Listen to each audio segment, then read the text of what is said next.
She's still laughing.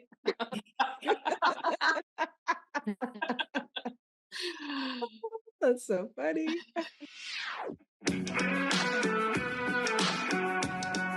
Welcome to 5 Lemons Left. We're the real stuff, the lemons making lemonade. So pucker up, because we're going to be discussing our life's lessons and the nitty-gritty details of our spiritual journeys.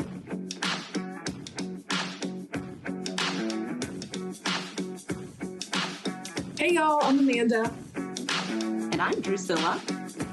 I'm Melissa. Hello, this is Morgan. And I'm Penny. Welcome to our podcast today.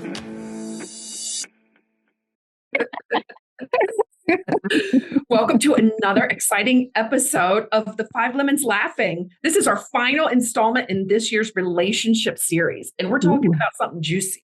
We're talking about how the ego shows up. You know, that like frantic, bossy, blah, blah, blah, blah, blah noise in your head. Well, that's the ego, because the opposite of that is calm and loving and just inviting. It's extending.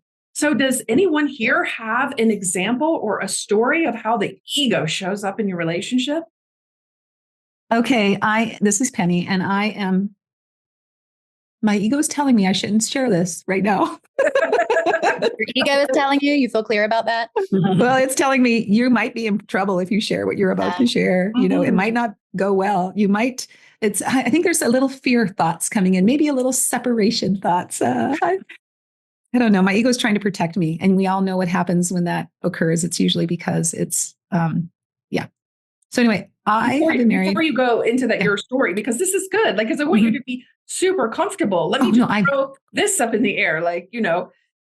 Are you talking from your perspective, or are you going to be talking from somebody else's perspective? Oh, that's a really good question, Amanda. I am talking from my perspective, but if that person happens to listen, I just want that person to know that I love them dearly and I'm on a journey.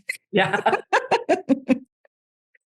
Because, so I've been married. Well, I've been with my husband March 18th. March 18th, we'll be together for 35 years. And March 14th, we'll be married for 33 years. That's why I went back and forth on the dates, because we met on the 18th and we got, married on the 14th. Anyway, so we've been together for a long time. And long before I started this spiritual journey.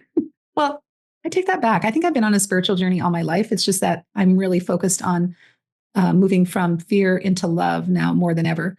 Anyway, I've been trying to change and fix him the whole time we've been together. And Saturday was a really great example of this. We were on a walk with a neighbor, and we come up, we're on a road that there's only one way into our neighborhood and one way out. We live out in the country outside of Morgan Hill, California. And so when we're out for a walk, especially when it's like in the middle of the day, lots of neighbors are going back and forth, and they stop and talk to us. I got so annoyed with the questions my husband was asking. It's like, what is it in my business? It's none of my business. He's an adult. He can ask whatever he wants. But I started judging and feeling embarrassed.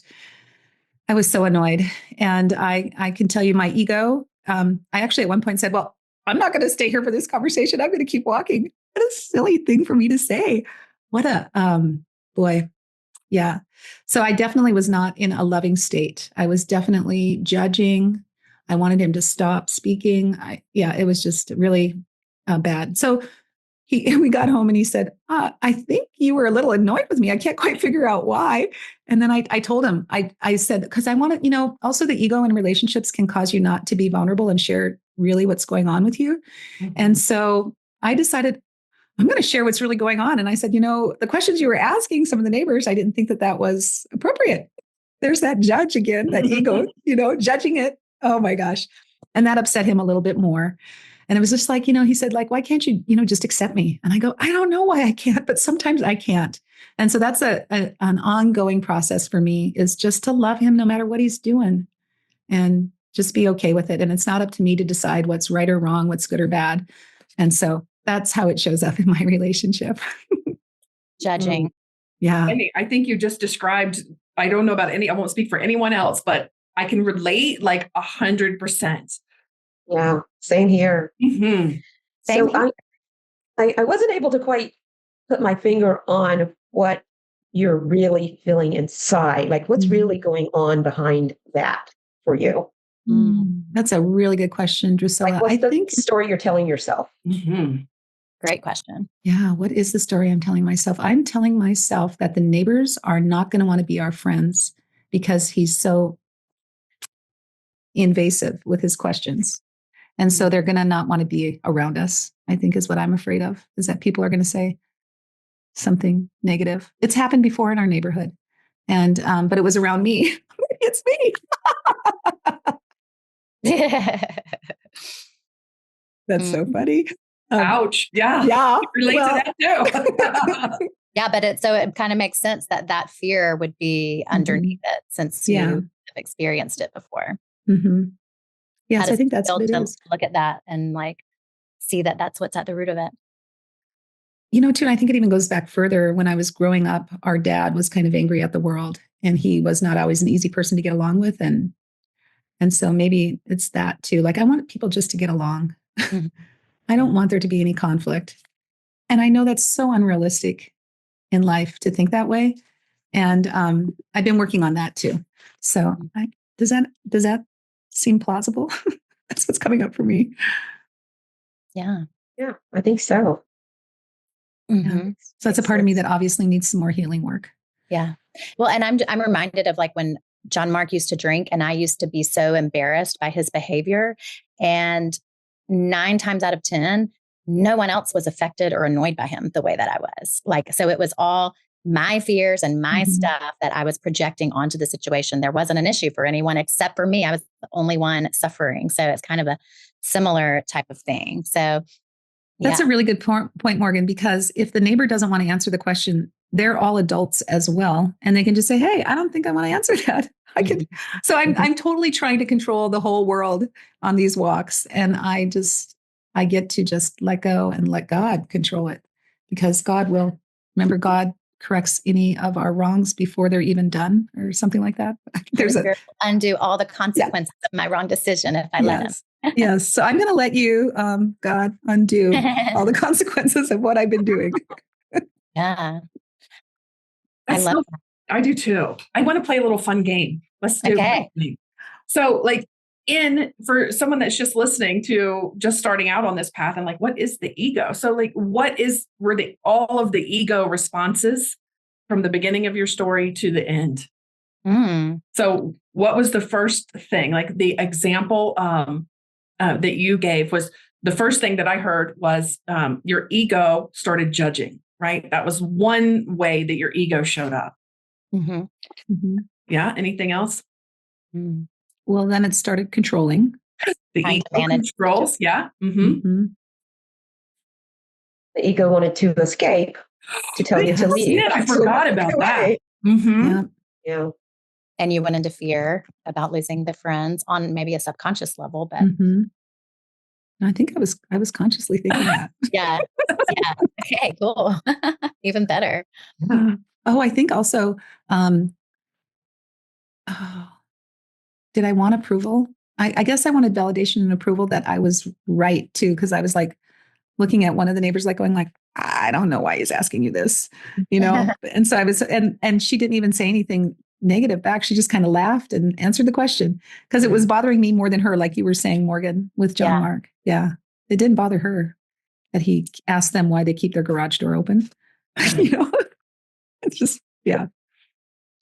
And this one I'm going to guess about, because you didn't specifically say it. But when he asked what bothered you so much about it, in your answer, did you shame him or guilt him? I'm sure I did, possibly. Yeah. Like I had to go back to my office and really think about what was going on and really do some breathing exercises before I went and talked to him, because I knew I wasn't in the right mind to talk to him. I knew my ego was still running the show. And so I had to put the ego to bed. Mostly it went to bed. Because the beautiful thing about it, Penny, is that the awareness is curative, right? Yeah. The fact that you weren't even aware, it was done. Mm-hmm. There was nothing else you needed to do. Yeah. It was done. What can you elaborate what was done? What do you mean by that? There was no need to apologize even, or to go try to make amends. It's already it's already cured. Whatever was going on with you, ego was cut off at the knees at the moment you were aware that you were not in your right mind. Why didn't it feel like that? Well, then you were probably guilting yourself. Oh, good point. Instead of in Yes. that moment, once you become aware, then you don't guilt yourself. You just, transfer the guilt from them to yourself at that point. But yeah, that's a trick. That's a little, I don't know, exercise that I've had to learn to manage from going from one extreme to the other. But at the moment that you're aware is the moment that you let it dissipate, saying all is good. The correction, let the universe correct it, is where you can leave it right in that moment and not go into guilting yourself about how you responded, because it will be corrected. Yeah, beautiful reminder. It goes back to that Holy Spirit can undo all the consequences of your wrong decision. Yeah, a lot of times when I'm triggered, and you said, Penny, why doesn't it feel like that? A lot of times when I'm triggered, I do those willingness statements like, I'm willing to see this differently. I'm willing to, running through whatever affirmations feel helpful. And I still feel dysregulated in the moment, but I trust that it's being handled for me. And sometimes we're like so desperate for it to be resolved in the moment and for peace to just rain down on our awareness.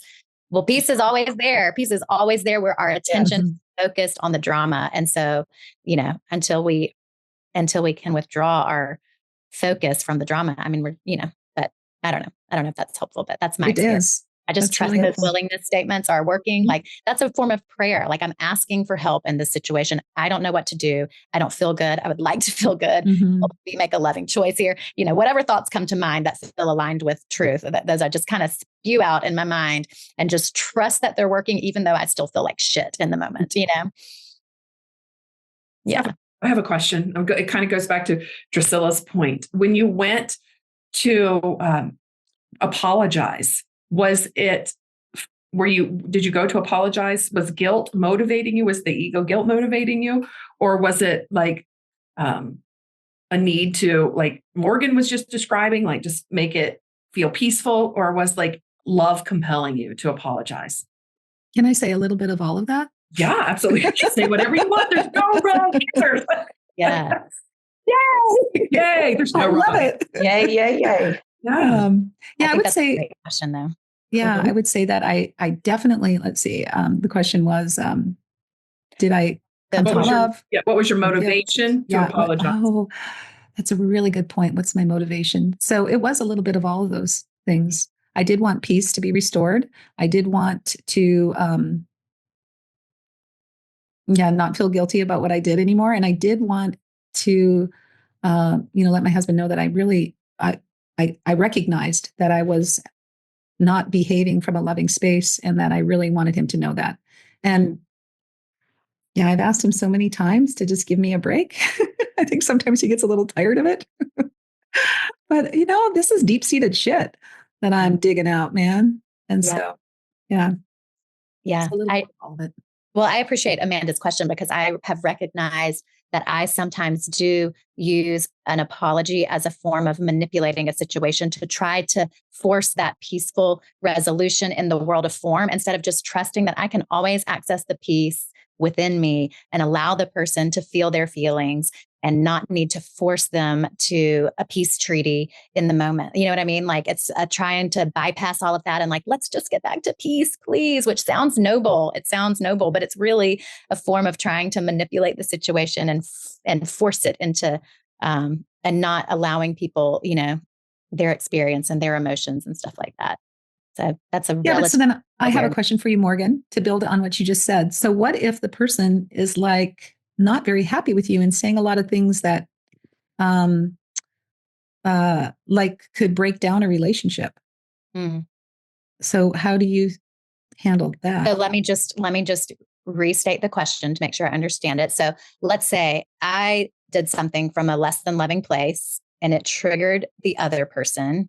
And now I'm actively seeking to find a peaceful resolution and they're still in their anger and they are being unloving. Oh, that's really great. That's exactly what I asked. Okay, perfect. Yeah. That can be tough.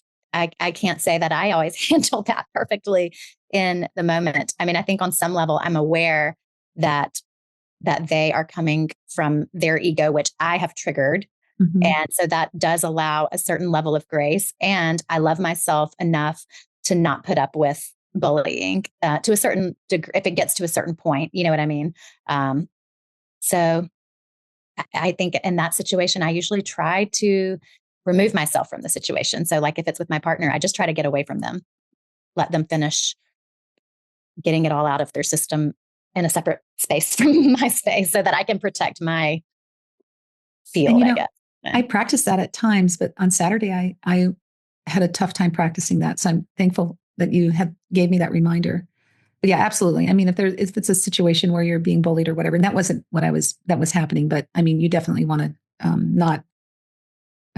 It was just the anger. He was just really upset, and it's in positive intelligence we call it a saboteur contagion. So it was an ego contagion. My ego triggered his ego, and then our egos were at battle, right? Until I was able to calm it down. And I mean, it was really quite fascinating. Once I apologized and walked away, and then I even had a phone call with a friend. Everything was back to normal. Mm-hmm. Yeah. It's like an eruption that yeah needed to happen. I think that's a great point, Penny. And I think that was that's the way that ideally as teachers, right? If we're dealing with people who are not considered, teachers of spirit, then it is incumbent upon us to be the ones to find peace within ourselves. And that's where the peace in the relationship comes from. Mm-hmm. It's not that you're expecting to apologize to that person and then expecting for them to remove all ego thoughts or to move out of ego. It's us. And the ego has no place in the room with spirit. It just dissipates. It has no place. So that's what you said in the very beginning. Yeah. I love it. It comes back to that, right? It can't survive. It amazes us that it happens, right? Because it seems like, oh, I'm going to walk away and they're still going to be mad for 3 days. But that's because it has to be, the only way that can happen is if we're still in ego somehow, some way, or I apologize. Why can't they just accept my apology? Mm-hmm. There's still something, but if you're in your loving heart and you're 100% aligned with spirit and you have asked for that situation to be corrected and trust that it will be. It is already done in that moment. I love that, Drusilla. And it took me back to like an ego reaction. Like I remember having lots of thoughts, like I'm tired of being the one that apologizes all the time. I'm tired of being the one that, has to take the high road. Like, and that is so funny because that is such an ego response to peace, right? Like in the end of the result is peace. Like, and thank you for saying that. Because, we are consciously on this path talking about it. You're right, Drusilla. It is my responsibility to do it. Yeah. Right. To be like that all the time. Yeah. Mm-hmm. Such another example of an ego response. Mm-hmm. Yeah. Let's just like make a laundry list because I'm thinking another way that it shows up for me in my relationships is expectations and primarily learned this from Allison Armstrong. Thank you, Amanda, for turning me on to her. Love her. Primarily expecting John Mark to behave the way I behave or the way my best self behaves instead of allowing him his expression of who he is. So an expectation we have learned is a form of attachment. Buddhism teaches us that all attachment causes suffering. So when we're expecting someone to behave a certain way and they don't, then we're just setting ourselves up for pain. And we're like, creating the perfect storm for us to get triggered into an ego reaction. Now, I will have to say that one probably shows up the most in my marriage is expectations, right? I just had an example to come to mind about recently, actually about 2 weeks ago. My husband took one of his friends out to a basketball game. And it was a friend of ours whose mother had just passed the week before.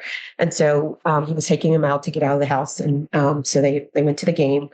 And I stayed home. They went to bed probably around 12 and they weren't home yet. And they ended up getting home about 1:30 in the morning. And so the next morning I was all piffy and was like, you stayed out till 1:30 in the morning? And he was like, yeah, well, we went out after the game, went to get some drinks.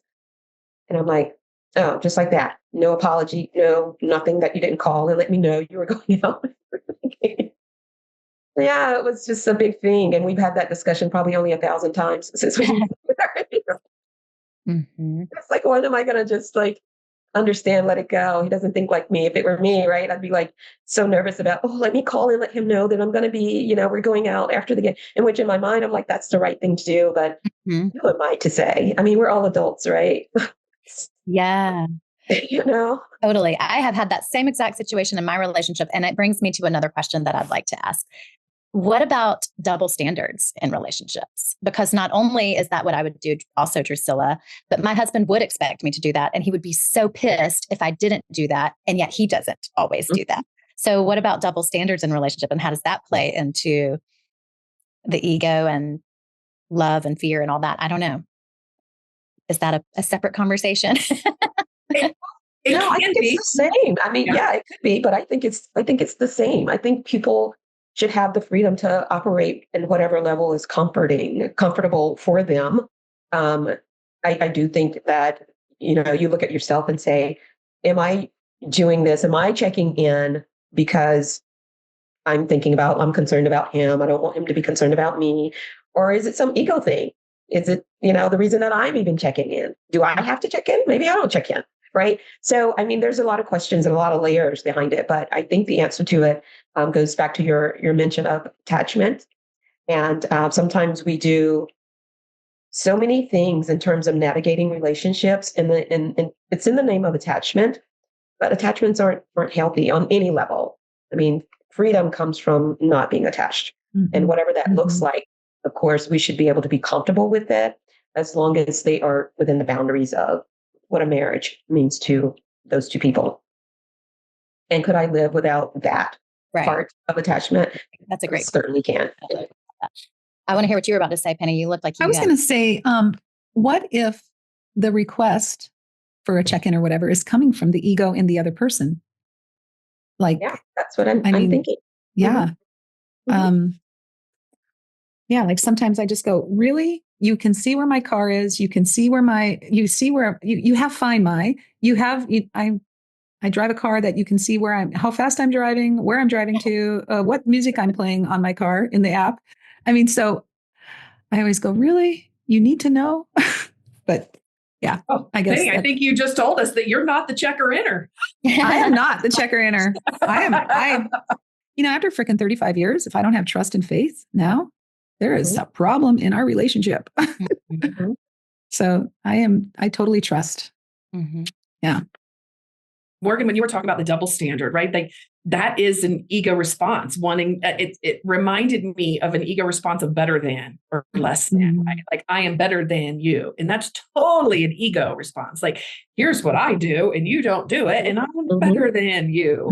Oh, interesting. And it also, you shared that, it makes me think also it's an ego need for things to be fair.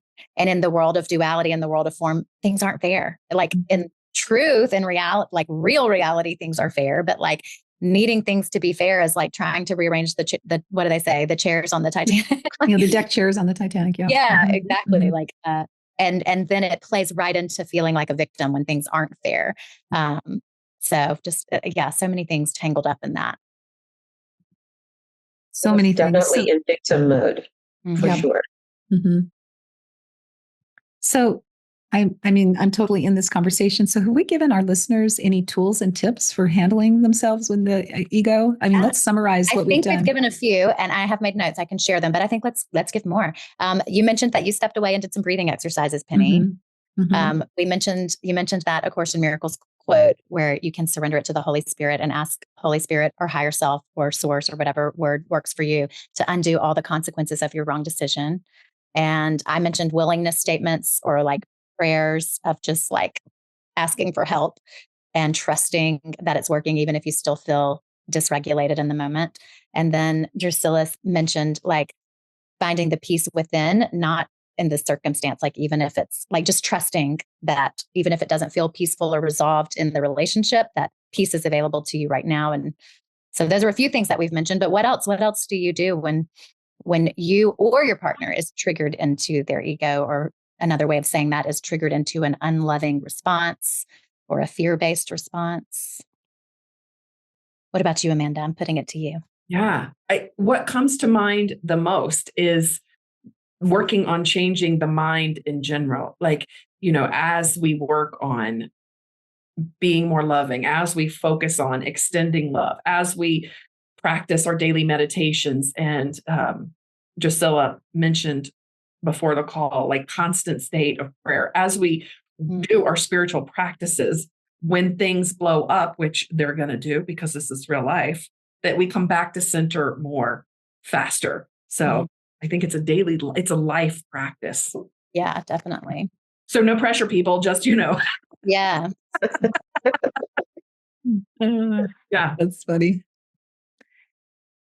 Yeah, I think listening versus reacting to a situation is like I really listened to what my husband was saying, though I didn't want to hear it. I did listen to it. And I think that helped to dissipate the ego contagion that was going on a bit. Mm-hmm. Yeah. And another thing that Morgan typically mentions is to inquire about yourself. Why am I responding this way? Mm-hmm. Where is this coming from? What's the story I'm telling myself? Yeah. Yeah. That's a big one. Well, and I think one thing that I haven't really figured out, but I at least have an awareness of is, and this goes right back to what you said, like what in me is so comfortable in this dysregulated state that I keep attracting these situations and getting to the root of like whatever the unresolved trauma or whatever it is that I keep putting myself or finding myself in these situations. It's not by chance. It's by my own creation, according to like these non-duality, A Course in Miracles principles. So like, as much as I hate them and I hate the way I feel in them, on some level, I love them or I wouldn't keep creating them in my experience. So even though that's like, kind of a deeper layer, a deeper level of healing and spiritual work, it's like, that's really what we got to get to the root of if we ever want things to be different. Mm-hmm. And I don't really know how to do that, but awareness is curative. So at least I'm aware that needs to happen. Well, I'm practicing taking contrary action. Like, this is the way I've always done it. So can I do it differently this time? As soon as I catch myself in that old, tired behavior, just take the opposite action is what. Well, I like that. And the other piece of it is sometimes it feels like it happens to me. Like I am moseying along, doing my spiritual practice, feeling peaceful and happy in the world. And then I feel like I'm under attack. And so sometimes it's, how do you apply that, what you just said in that situation where, so how do you normally respond to that when you feel attacked, when you're in this bliss state? Oh, gotcha. Yeah. It pulls me right out of my bliss state. Mm-hmm. So how do you what happens for you at that time? I feel defensive and I react from that space. Yeah. So what's the opposite of that for the next time this happens? Mm-hmm. Just remembering the truth in the moment that in my defenselessness, my safety lies, and this is about them. It's not about me. And it's only a cry for love, and only a loving response is helpful. What a beautiful, Perfect. Sharing of how to do contrary action. Okay, great. Now if I can just do that. You can. I have complete faith. Yeah. And I just wanted to share with our listeners, that's the next level. That is spirituality like 2.0. It takes a while to get to that stage, or it doesn't have to take time, right? There's that. We're helping them get there faster. Yeah. Yes. Yeah. That's why we're sharing this stuff. And that's practice. That goes back to just being peaceful. And because when someone attacks verbally, right, or does something, it like our natural, our ego wants to defend. That's a huge ego reaction, is defending. And to be able to be confident enough and love yourself enough, like not to have to defend. It's just that's a tricky little internal dance. I don't want to claim it as tricky, but it can be tricky. And that is a skill. That is something that takes time to cultivate. Just go out and practice it this week and see how it goes. Yeah. Well, what's like a small way that someone could practice that this week? Like one small tangible way that someone could practice, like that I could practice that this week, that feels achievable, a SMART goal, specific, measurable. So you're doing the lessons this year, and the lessons state a certain amount of practice periods, right? and you know that those practice periods are beneficial to you. You stated that earlier. But you're not doing the practice periods as prescribed or suggested. Right. So your contrary action could be say, hold it. No, I'm going to do these practice periods as suggested for just today and see how it goes. Okay. That would be taking contrary action. I accept your challenge. Yeah. I can't wait to hear how it goes. That's so funny. And I thought Morgan was talking about like an example. How do I not defend myself, right? If I'm attacked? That's what I thought you were asking. Well, that too. Yeah. She can have a goal around that too. Like, so my small little thing would be someone that cuts you off in traffic, not to yell you right? Yeah. What are you going to yell instead, Amanda? I love you. Okay, I have to be honest. I was driving a little fast to get to work today. I was running late. That's an old, tired story of me. God. And I was behind this car a little closer than the person probably liked. And we got to a stop sign. I was right behind him. And he was like he was like saying something in his rearview mirror to me. And he was like putting his hand out the window. No fingers, thank God. No middle fingers. But I just sat there and I smiled because I thought, what else am I going to do? I was totally speeding. I could have said, oh, I'm so sorry. But I could have said that. Sorry, a little late. I don't know. That's funny that you bring that up, Amanda. But you didn't go into ego, Penny. And that I was didn't. beautiful. Yeah. That was the answer. Thank you, Drusilla. I'm going to call you every day. Wouldn't that be funny if like in traffic, everybody just starts shouting? Well, we can start it. We can start it. That's the answer. Yeah. That's the answer to everything. Yes. Yeah. Oh, what a great conversation we've had on ego. Yeah.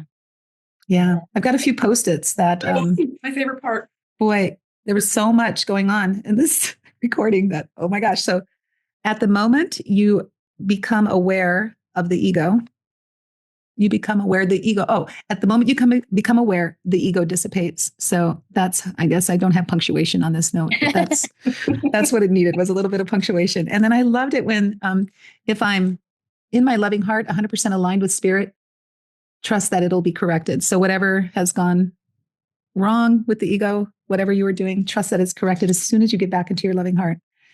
And then it's my responsibility to return to peace within. It's my responsibility. Nobody else is responsible for my peace. Freedom comes from not being attached. Gosh, that's a good one. And I love ask the questions. Why am I responding in this way? What's the story I'm telling myself? Those are really great inquiries you can do with yourself. And even when we started this recording and Drusilla asked me that, I hadn't even considered what I was really feeling at the time. And so this was a great, to be able to ask myself, what am I really feeling right now? Why am I feeling that this is annoying me? Like, what is it? What story am I making up about it? That's like so powerful. So powerful. Yeah. And that's why it's so great to have a group to ask you those questions and do the work with. Because we rarely take the time to examine those things at that level. Yeah. It just